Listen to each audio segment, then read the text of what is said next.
Hello everyone, নমস্কার, Radhe Radhe. Welcome to DMS classroom. দেখো, আমরা আজকে ফিজিক্সের একটা ক্লাস নিয়ে চলে এসেছি, সেটা হচ্ছে মোশন চ্যাপ্টার। আর এই মোশন চ্যাপ্টারটা আমরা কিভাবে পড়বো, অনেকগুলো ছোট ছোট পার্টে ডিভাইড করে পড়বো। ঠিক আছে, এবার এই পার্টের মধ্যে আমরা আজকের যে টপিকটা নিয়ে শুরু করতে যাচ্ছি সেটা কি, সেটা হচ্ছে ডিস্টেন্স অ্যান্ড ডিসপ্লেসমেন্ট। এই ডিস্টেন্স অ্যান্ড ডিসপ্লেসমেন্ট আমরা এমনভাবে ক্লিয়ার করব যেন এখান থেকে যে যে ধরনের কোশ্চেন আসতে পারে সমস্ত কিছু কভার হয়ে যায়। তো আজকের এই ক্লাসটা করার পরে এই চ্যাপ্টারের এই পার্টটা থেকে কোনো প্রবলেম থাকবে না আশা করি। তো দেখো, শুরু করছি আজকের ক্লাসটা। দেখো, প্রথমত এই যে মোশন, মোশন যদি আমরা বুঝতে যাই তাহলে মোশনটা কি, তাই তো? তাহলে মোশনটা বোঝার জন্য আমি একটা ছোট্ট ডায়াগ্রামের সাহায্য নিচ্ছি। সেটা হচ্ছে, দেখো কি, ধরো একটা গ্রাফের সাহায্য নিচ্ছি। সেটা হচ্ছে, এটা হচ্ছে একটা টাইমের গ্রাফ, টাইম অ্যাক্সিস, ঠিক। আর আমি এদিকে নিচ্ছি একটা পজিশনের। তার মানে এটা হচ্ছে এক্স আর ওয়াই অ্যাক্সিসের দুটো লাইন। এক্স অ্যাক্সিসে যেটা নিয়েছি আমরা টাইম, এবং ওয়াই অ্যাক্সিসে নিয়েছি পজিশন। এবার এই গ্রাফটার মাধ্যমে আমরা বুঝবো যে মোশনটা অ্যাকচুয়ালি কি। দেখো, আমি যদি এই টাইম অ্যাক্সিসের সাপেক্ষে কোনো একটা লাইন টানি, এটা, তাহলে এটা যদি দেখি, আমি এটার ক্ষেত্রে আমি ধরো দুটো বা তিনটে পয়েন্ট নিলাম, তিনটে পয়েন্ট। এবার এই তিনটে পয়েন্টটা যদি আমরা দেখি, দেখো এই একটা টাইমকে বোঝাচ্ছে T1, এই একটা টাইমকে বোঝাচ্ছে T2, এই একটা টাইমকে বোঝাচ্ছে T3। তার মানে আমি দেখতে পাচ্ছি এখানে পজিশনটা কিন্তু এইটা একটা, এ একটা, এ একটা, কিন্তু এদের যে পজিশনের অ্যাক্সিস, এটা ওয়াই অ্যাক্সিসে আছে। তার মানে এই পজিশনটাকেই কিন্তু এই তিনটে টাইমের রেসপেক্টে বোঝাচ্ছে। তার মানে এই যে টাইমটা কি চেঞ্জ হচ্ছে, তো তার মানে টাইমটা চেঞ্জ হচ্ছে, সেই সাথে আমরা যদি পজিশনটা দেখি একই জায়গাতে আছে। তার মানে আমরা এখান থেকে বলতে পারি সময়ের সাপেক্ষে কোনো বস্তুর যদি অবস্থার পরিবর্তন না হয়, তাহলে সেটাকে আমরা বলবো কি, স্থির অবস্থা। মানে আমাদের মোশন বুঝতে গেলে অবশ্যই স্থির অবস্থা এবং গতিশীল অবস্থা দুটো জিনিস পাবো। তার মানে এইটা হচ্ছে সেই স্থির অবস্থা, অর্থাৎ সময় বা তার চারপাশের পরিবেশের সাপেক্ষে যদি কোনো বস্তুর অবস্থানের পরিবর্তন না হয়, তাহলে সেটাকে আমরা বলবো স্থির অবস্থা। একইভাবে যদি আমরা গতিশীল অবস্থা দেখি, তখন কি হবে, সময় এবং তার চারপাশের পরিবেশের সাপেক্ষে যদি কোনো বস্তু কি অবস্থার পরিবর্তন করে, সেটাকে আমরা বলবো মোশন বা গতি। আজকের যেটা চ্যাপ্টার, মোশন বা গতি। ঠিক আছে, তাহলে মোশনের যদি আমি গ্রাফটা দেখি কিরকম হবে, মোশনের গ্রাফটা যদি আমরা দেখি, দেখো ধরো আমি এটা নিলাম, এইটা, তাহলে এইটা দিয়ে এই একটা গ্রাফ, তাহলে এখানেও যদি আমি ধরো এই একটা পজিশন নিলাম, এই একটা পজিশন নিলাম, ঠিক আছে, দুটো নিলাম। এবার এখানে এই পজিশনটা সেই সময় যেটা টাইম, এটা T1। তার মানে এর পজিশনের অবস্থান কোনটা, এই পজিশন অ্যাক্সিসের উপর পড়বে, তার মানে এইটা হচ্ছে P1 বললাম। আবার এই বস্তুটা যখন এখানে গেল, তখন তার টাইমটা কি হলো, এটা হবে, তার মানে T2। এবং তার পজিশনের অবস্থান এটা চলে গেল, তার মানে P2। তার মানে আমরা এখানে কি দেখতে পাচ্ছি, সময়টা কি চেঞ্জ হচ্ছে, আর সময় চেঞ্জের সাপেক্ষে পজিশনটাও কি এখান থেকে এখানে চলে গেল, মানে পজিশনটাও চেঞ্জ হলো। তাহলে এটাই হচ্ছে আমাদের মোশনের গ্রাফ, অর্থাৎ সময়ের সাপেক্ষে যদি কোনো বস্তুর অবস্থার পরিবর্তন হয়, সেটাকে আমরা বলি মোশন। কিন্তু আজকের এই মোশনের যে পার্টটা থেকে আমরা কি পড়বো, সেটা হচ্ছে ডিস্টেন্স অ্যান্ড ডিসপ্লেসমেন্ট, মানে কি দূরত্ব এবং সরণ নিয়ে পড়বো। তাহলে প্রথমেই আমরা দেখে নেই দূরত্বটা কি। তাহলে প্রথমে যদি আমরা দেখি দূরত্ব বা ডিস্টেন্স, ডিস্টেন্স যেটাকে আমরা বলছি দূরত্ব, ঠিক আছে।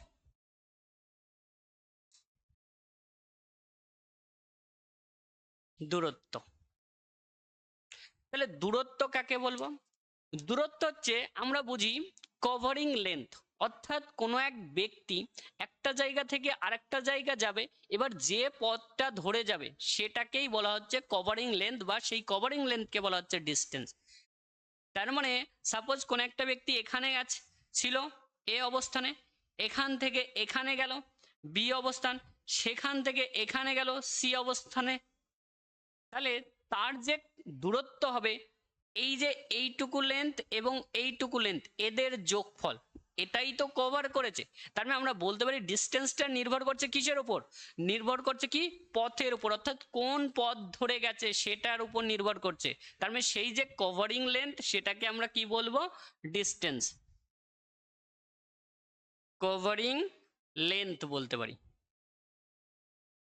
অবশ্যই টোটাল কভারিং লেন্থ, অর্থাৎ টোটাল যতটা পথ অতিক্রম করেছে সেটাই হচ্ছে আমাদের ডিস্টেন্স। আর এই যে ডিস্টেন্স, এটা কি? এটা একটা স্কেলার কোয়ান্টিটি। আচ্ছা, ব্যাপারটা হচ্ছে স্কেলার কোয়ান্টিটি কি? স্কেলার কোয়ান্টিটি হচ্ছে যার শুধুমাত্র মান আছে, অর্থাৎ দিকের উপর নির্ভর করে না, সেটাকে আমরা বলি স্কেলার কোয়ান্টিটি। তার মানে এটা একটা স্কেলার কোয়ান্টিটি, স্কেলার রাশি।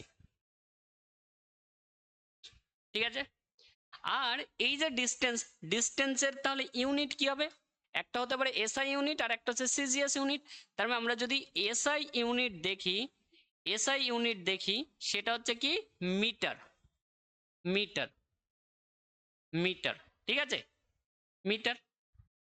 এবং যদি আমরা সিজিএস ইউনিট দেখি, সিজিএস ইউনিট দেখি তাহলে সেন্টিমিটার। কি বললাম? সেন্টিমিটার। ঠিক আছে, কি দিয়ে লিখি?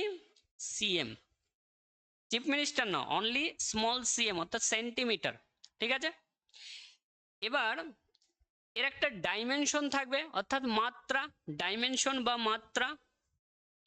তার মানে মাত্রাটা দেখো, এই যে ডিস্টেন্স, ডিস্টেন্স বলতে টোটাল লেন্থকে বোঝাচ্ছে না, তাহলে এর মাত্রা আমরা কি লিখবো? এল দিয়ে। আর মাত্রাটা অবশ্যই থার্ড ব্র্যাকেটের মধ্যে হবে। তার মানে এটা হলো মাত্রা। এবার এই ডিস্টেন্স মেজার করা হয় কিসের সাহায্যে? মেজার করা হয় সেটা হচ্ছে ওডোমিটারের সাহায্যে। কি বললাম? ওডোমিটার। ওডোমিটারের সাহায্যে ডিস্টেন্সটা মেজার করা হয়। তাহলে দেখো, আমরা ডিস্টেন্স সম্বন্ধে অনেকগুলো তথ্য এখানে বলে দিলাম। ঠিক আছে, এবার আমরা দেখছি ডিসপ্লেসমেন্ট। ডিসপ্লেসমেন্ট কি বললাম? ডিসপ্লেসমেন্ট বা সরণ।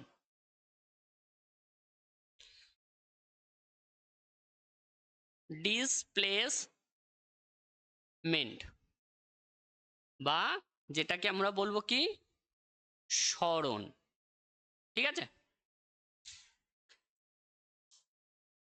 এই সরণটা খুব ভেরি ভেরি ইম্পর্টেন্ট, যেখান থেকে প্রচুর কোশ্চেন হয়। ঠিক আছে, তাহলে ডিস্টেন্সটা বুঝলাম, এবার ডিসপ্লেসমেন্টটা বুঝি। দেখো, ডিসপ্লেসমেন্টটা যদি প্রথমেই আমরা বুঝতে যাই, এখানে কি বলবো? ডিসপ্লেসমেন্ট হচ্ছে কোন একটা বস্তু প্রথমে যেখানে ছিল এবং লাস্টে গিয়ে যেখানে গেছে তাদের মধ্যেকার শর্টেজ ডিস্টেন্স। ব্যাপারটা কি বুঝলাম না? তাহলে কি করে বুঝবো? দেখো, আমি একটা গ্রাফের বা ডায়াগ্রামের মাধ্যমে বোঝাচ্ছি। সাপোজ এই একটা পয়েন্ট এ, ঠিক আছে, এই পয়েন্টটা এ, এইখানে প্রথমে ব্যক্তিটা ছিল, তার মানে এটা হচ্ছে তার ইনিশিয়াল পজিশন। এটা ইনিশিয়াল পজিশন, তার মানে এখানে ছিল, এখান থেকে বস্তুটা প্রথমে এখানে গেল, তারপরে এখানে গেল। ঠিক আছে, তার মানে এটা হচ্ছে প্রথমে বি, এটা সি। তার মানে এই যে সি, সি যেটা হচ্ছে কি, এটা হচ্ছে final position, final position, final position. তাহলে আমি কি বললাম? বললাম ইনিশিয়াল পজিশন এবং ফাইনাল পজিশনের মধ্যেকার শর্টেজ ডিস্টেন্স। তাহলে শর্টেজ ডিস্টেন্স বলতে এইটা আর এইটা, এই দুটো পয়েন্টের মধ্যে শর্টেজ ডিস্টেন্স বলতে সোজাসুজি হবে। তাহলে সোজাসুজি কোনটা? দেখো, এইটা।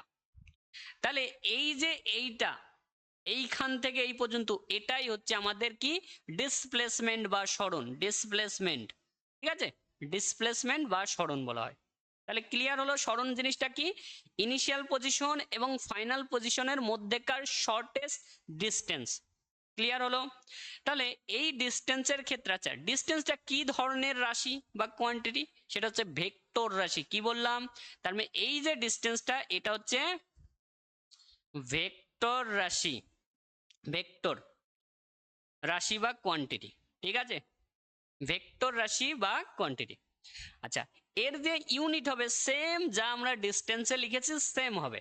তার মানে এখানে সিজিএস আর এসআই, তার মানে এসআই তে লিখেছি কি মিটার, মিটারের আমি এম লিখলাম, এবং সিজিএস এ লিখেছি কি সেন্টিমিটারে সিএম লিখলাম। ঠিক আছে, এবার ব্যাপারটা হচ্ছে এটা তো ভেক্টর রাশি, তার মানে মান থাকবে, সেই সাথে সাথে কি থাকবে, দিকও থাকতে হবে।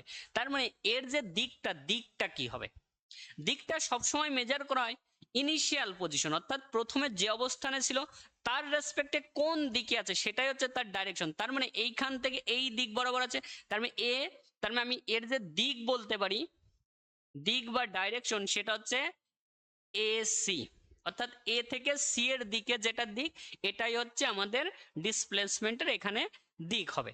তার মানে মান এবং দিক দুটোই পাবো। তার মানে এইটুকু যদি ক্লিয়ার হয়, ঠিক আছে, তাহলে আমরা পরের পার্টে যাই। আচ্ছা, এখান থেকে প্রচুর কনসেপচুয়াল কোশ্চেন আসে, ঠিক আছে। আচ্ছা, এইবার আমরা পরের পার্টে যাচ্ছি।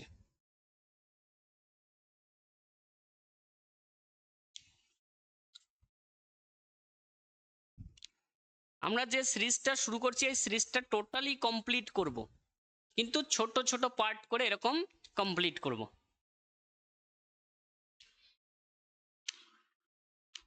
এবার ডিসপ্লেসমেন্ট সম্বন্ধে আরো বিস্তারিত কিছু জানবো।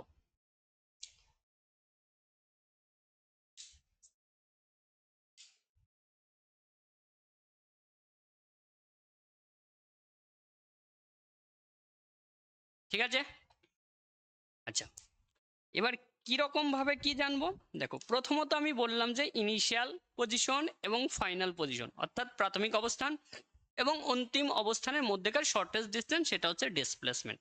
আর ডিসপ্লেসমেন্টের কি মান এবং সেই সাথে দিক থাকবে, অর্থাৎ ভেক্টর কোয়ান্টিটি। আচ্ছা, এইবার আমরা কি বুঝবো, এখান থেকে কিছু ম্যাথমেটিক্যাল কনসেপ্ট আসে আর বিভিন্ন দিকে। এবার এখান থেকে আমরা সরণের তিনটে পার্টও বলতে পারি, এখান থেকে বা সরণের তিনটে ভাগ আমরা বলতে পারি। কিসের উপর বেস করে, তার ডিরেকশন কেমন আছে বা কোথায় আছে, কেমন আছে, মানে পজিটিভ, নেগেটিভ আর জিরো। অর্থাৎ ডিসপ্লেসমেন্টের তিনটে পার্ট হবে, একটা হচ্ছে পজিটিভ ডিসপ্লেসমেন্ট, একটা হচ্ছে জিরো ডিসপ্লেসমেন্ট, আর একটা হচ্ছে নেগেটিভ ডিসপ্লেসমেন্ট। এবার জিনিসগুলো কি, দেখো একটা বললাম কি পজিটিভ, পজিটিভ ডিসপ্লেসমেন্ট, ঠিক আছে, ডিসপ্লেসমেন্ট। আচ্ছা, পজিটিভ ডিসপ্লেসমেন্টের ডিআইএসপি লিখলাম অনলি, ঠিক আছে। আচ্ছা, মানে ধনাত্মক, ধনাত্মক, ঠিক আছে, ধনাত্মক সরণ। আর একটা কি নেগেটিভ, নেগেটিভ ডিসপ্লেসমেন্ট, ঠিক আছে। আর একটা কি, আর একটা হচ্ছে জিরো, জিরো ডিসপ্লেসমেন্ট। এবার জিনিসগুলো কি বুঝলাম না, তাই তো। এবার কি করে বুঝবো সেটা আমরা দেখাচ্ছি, দেখো একটা হচ্ছে positive displacement, negative displacement, zero. আচ্ছা, নেগেটিভ অর্থাৎ ঋণাত্মক, ঋণাত্মক, এবং জিরো অর্থাৎ শূন্য ডিসপ্লেসমেন্ট, অর্থাৎ যেখানে কোনো ডিসপ্লেসমেন্টের ভ্যালু কত হবে, শূন্য হবে, অর্থাৎ ভ্যালুগুলো পজিটিভে আসতে পারে, নেগেটিভে আসতে পারে, জিরোতেও আসতে পারে। জিনিসটা কি, দেখো সাপোজ আমি প্রথমত এই অবস্থানে ছিলাম, এটা এটা হচ্ছে আমার অবস্থান, ঠিক। এবার কি করলাম, আমি ধরো এই দিকতে আমার ফেভারেবল দিক ধরে নিলাম, অর্থাৎ এই দিকটা গেলে আমি পজিটিভ হব, তাহলে তার উল্টো দিকে গেলে কি হবে, নেগেটিভ হবে। তার মানে আমি যদি এই পজিশন থেকে এই দিকে ধরো 10 মিটার গেলাম এইখানে, তাহলে আমার যে ডিসপ্লেসমেন্ট কি হবে, আমি যেহেতু সোজাসুজি গেছি, তার মানে এইখান থেকে এইখানে শর্টেস্ট ডিস্টেন্স তো 10 মিটারই হবে। তাহলে আমি বলতে পারি আমি এটা হচ্ছে পজিটিভ 10, আর পজিটিভ 10 বলতে এইটা হচ্ছে আমার পজিটিভ 10 মিটার ডিসপ্লেসমেন্ট, অর্থাৎ পজিটিভ ডিসপ্লেসমেন্ট হলো। এবার দেখো আমি এখান থেকে গিয়ে এখানে গেলাম, তারপর লাস্টে গিয়ে এখানে এসে আরো এইদিকে ধরো 5 মিটার গেলাম, তার মানে লাস্টে আমি এইখানে পৌঁছালাম। তার মানে এইটা ছিল আমার পজিশন, কিন্তু আমি এই দিকে গেছি, তারপর এইখানে গিয়ে আবার লাস্টে এখানে ফেরত এসেছি। তার মানে প্রাথমিক অবস্থান আমার এটা ছিল, কিন্তু আমার অন্তিম অবস্থান এটা, কিন্তু আমার ফেভারেবল দিক কোনটা, এদিকে, তার মানে এদিকে পজিটিভ ভাবে উল্টো দিকে চলে গেছি না, তার মানে উল্টো দিকে চলে গেলে সেটা হচ্ছে নেগেটিভ ডিরেকশন হবে। তার মানে এটা শর্টেস্ট ডিস্টেন্স বলতে আমি এটুকু বলেছি 5 মিটার, তার মানে এটা নিশ্চয়ই -5 মিটার হবে। মাইনাসটা কি, ডিরেকশনটাকে বোঝাচ্ছে, আমার যেটা ফেভারেবল পজিটিভ দিক ধরে নিয়েছি তার উল্টো দিকে গেছি, ঠিক আছে, আর ভ্যালুটা বলছে শর্টেজ ডিস্টেন্স 5 মিটার, তাহলে এইটা যেটা হলো নেগেটিভ ডিসপ্লেসমেন্ট। ক্লিয়ার বিষয়টা? এবার দেখো নেক্সট আসছে, নেক্সট হচ্ছে জিরো ডিসপ্লেসমেন্ট। জিরো ডিসপ্লেসমেন্ট কি জিনিসটা? এই যে যে জিনিসটা, সেটা হচ্ছে আমার ইনিশিয়াল পজিশন এবং ফাইনাল পজিশন, অর্থাৎ প্রাথমিক অবস্থান এবং অন্তিম অবস্থান দুটোই সেম, তাহলে সেই ক্ষেত্রে আমার জিরো ডিসপ্লেসমেন্ট হবে। অর্থাৎ কি বললাম, আমি প্রথমে এখানে ছিলাম, তার মানে এখানে আবার ধরো 10 মিটার গেলাম, গিয়ে আবার আমি এখানেই ফেরত এসছি, তার মানে এটাই ইনিশিয়াল পজিশন, এটাই ফাইনাল পজিশন, তার মানে একই জায়গা, অর্থাৎ সরছি না, এটাই হচ্ছে শূন্য ডিসপ্লেসমেন্ট বা সরণ। বিষয়টা ক্লিয়ার হলো আশা করি। ঠিক আছে, আরো বোঝাচ্ছি, যেটা হচ্ছে আমরা ম্যাথমেটিক্যাল কনসেপ্ট দিয়ে এখান থেকে বোঝানো যাবে। ঠিক আছে, আচ্ছা, মেনলি ফেমাস যেটা হচ্ছে এখান থেকে জিরো ডিসপ্লেসমেন্ট, এখান থেকে প্রচুর কোশ্চেন হয়। ঠিক আছে, বিশেষ করে রেলওয়ের যে বিভিন্ন এক্সাম, সেখানে বিশেষ করে গ্রুপ ডি এবং টেকনিশিয়ান, এখানে সায়েন্সের ওয়েটেজ সব থেকে বেশি, যেখানে গ্রুপ ডিতে আছে 25 এবং টেকনিশিয়ানে 40 মার্ক, প্রচুর কোশ্চেন হয় এই চ্যাপ্টারগুলোতে থেকে। আচ্ছা, এবার নেক্সট আমরা জিরো ডিসপ্লেসমেন্টটা বুঝবো, আর সাথে আরেকটা আমরা এখান থেকে বলতে পারো কন্ডিশন আনবো। কন্ডিশনটা কি? সাপোজ আমি স্ট্রেট লাইন বরাবর গেছি, এখান থেকে এখানে গেলাম, ধরো এইটুকু হচ্ছে 10, এটুকু 10, এটুকু 10, টোটাল 30 মিটার। ঠিক আছে, 30 মিটার। তাহলে আমি কি করলাম, প্রথমত এখান থেকে এখানে গেলাম 10 মিটার, এটুকু গেলাম। তারপরে সাপোজ ধরো আমি এদিকে 5 মিটার উঠলাম উপরে, উঠে আবার এখান থেকে এখানে গেলাম, এখান থেকে এইটুকু গেলাম, যাওয়ার পরে আবার এখানে ফেরত আসলাম, তাই তো? ফেরত আসার পরে আমি এইখানে পৌঁছালাম, তার মানে এইটা আমার হচ্ছে এ পজিশন, এটা হচ্ছে বি পজিশন। এবার এখান থেকে আমি দুটো কোশ্চেন করলাম, একটা হচ্ছে ডিসটেন্স আর একটা হচ্ছে ডিসপ্লেসমেন্ট।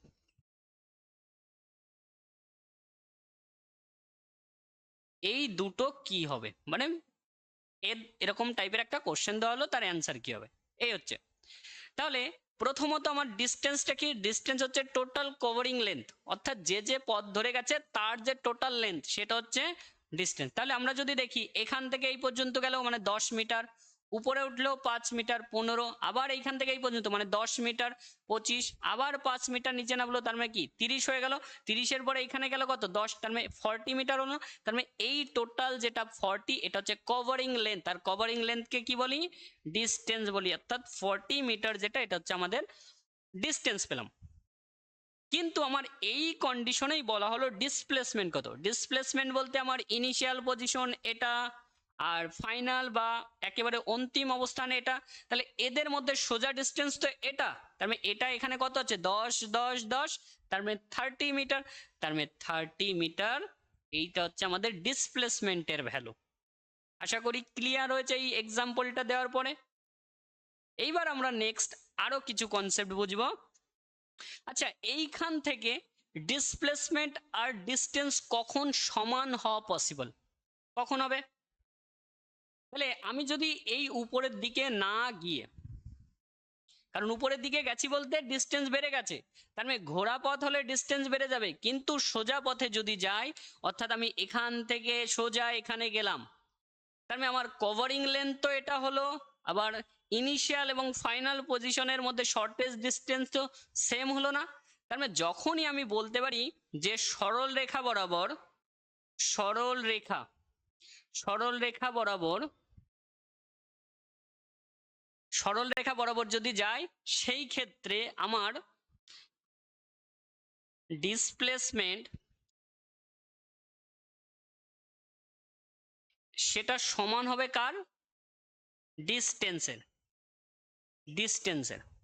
আর এই ক্ষেত্রে কি হয়েছে, এই ক্ষেত্রে আমার ডিসটেন্সটা কি বেশি হয়েছে, ডিসটেন্স সেটা বড় হবে কার থেকে? ডিসপ্লেসমেন্টের থেকে, ডিসপ্লেসমেন্টের থেকে। তাহলে এই দুটো কন্ডিশনকে যদি আমরা এক জায়গায় লিখি, অর্থাৎ ডিসপ্লেসমেন্টকে আমি ডি বললাম আর ডিসপ্লেসমেন্টকে এস বললাম, ডিসপ্লেসমেন্ট।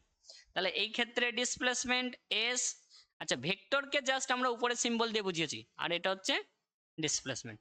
তাহলে এই দুটোকে আমরা যদি এক জায়গা করে একটা কন্ডিশন দিতে যাই, তাহলে সেখান থেকে আমরা লিখতে পারি এই যে ডিসপ্লেসমেন্ট এটা হয় বড় হবে অথবা ইকুয়াল হবে কার সঙ্গে, ডিসপ্লেসমেন্ট অর্থাৎ সরণের সঙ্গে। তাহলে এই কন্ডিশনটা আমরা এখান থেকে বলতে পারি। এইটা এই একটা পার্ট হতে পারে, আশা করি বোঝাতে পারলাম। এইবার আরো কিছু কনসেপ্ট দেখি।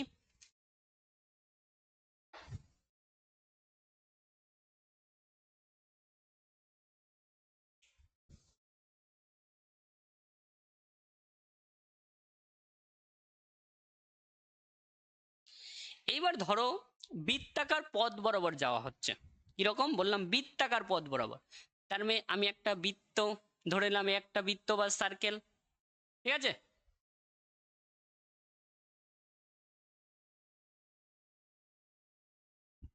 এবার ধরো এই যে বৃত্ত, বৃত্তের একটা সেন্টার থাকবে, সেন্টার থেকে এই পর্যন্ত এটা কি হচ্ছে, ব্যাসার্ধ।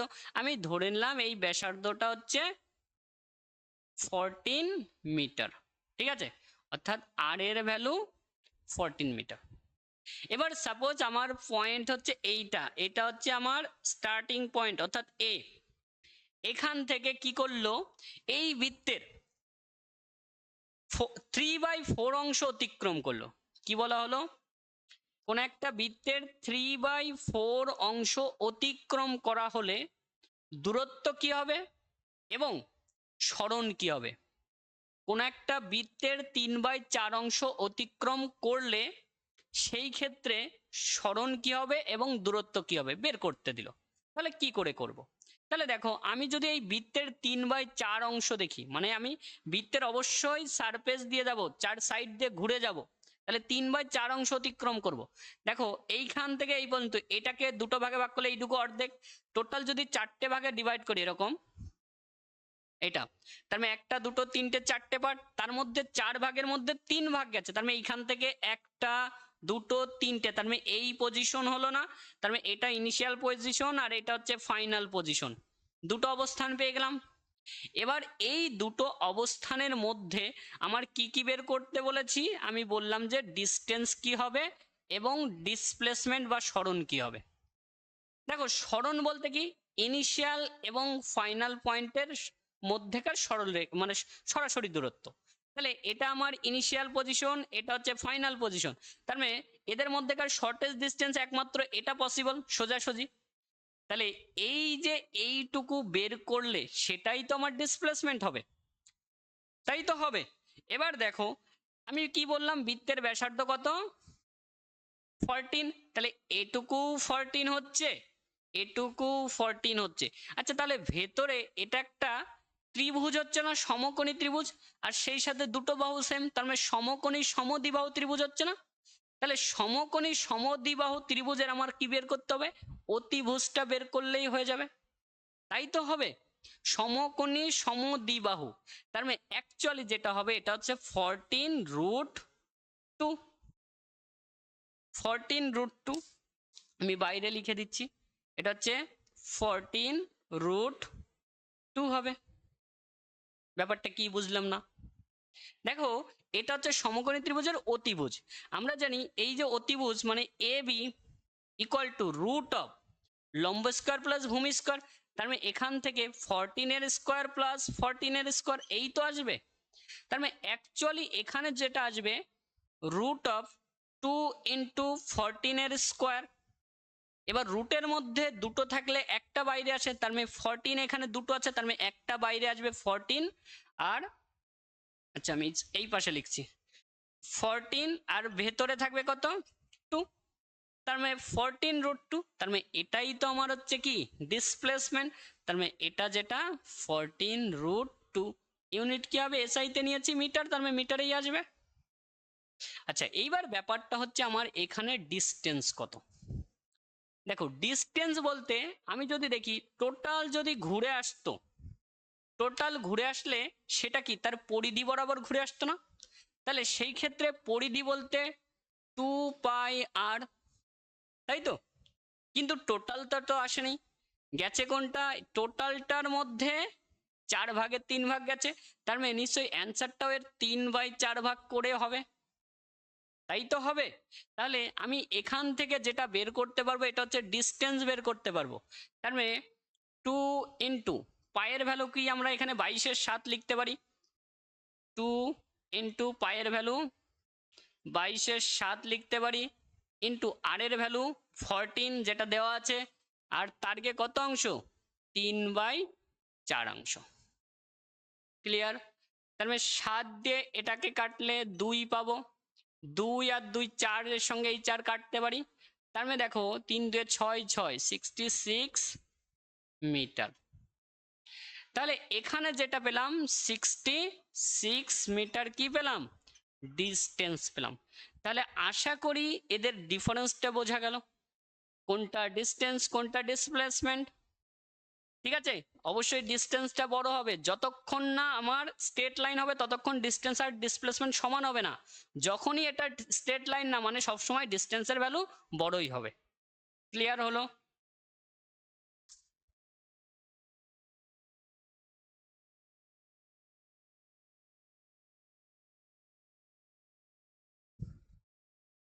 একটু ওয়েট।